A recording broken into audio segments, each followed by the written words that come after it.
Praise the lord. ప్రభువైన యేసుక్రీస్తు వారు ఈరోజు మనకు అందిస్తున్నటువంటి వాగ్దానం కీర్తనల గ్రంథం 30వ అధ్యాయం 5వ వచనం.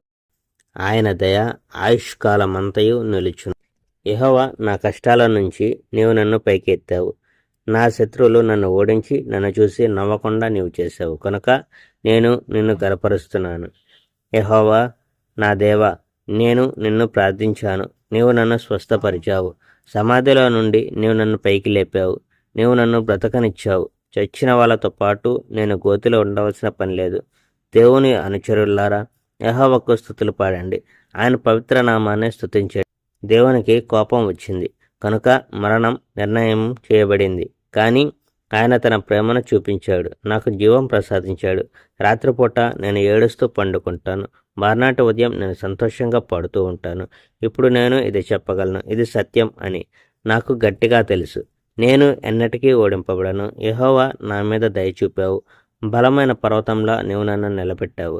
కొద్ది కాలం పాటు నీవు నా నుండి తిరిగిపోయావు. మరి నేను చాలా భయపడిపోయాను. దేవా, నేను మరలా నిన్ను ప్రార్థించాను, నా మీద దయ చూపించమని నేను నిన్ను అడిగాను. దేవా, నేను మరణించి సమాధిలోకి దిగిపోతే ఏమి లాభం? ధూళి నిన్ను స్తుతిస్తుందా? అది నీ నమ్మకమును గురించి చెప్తుందా?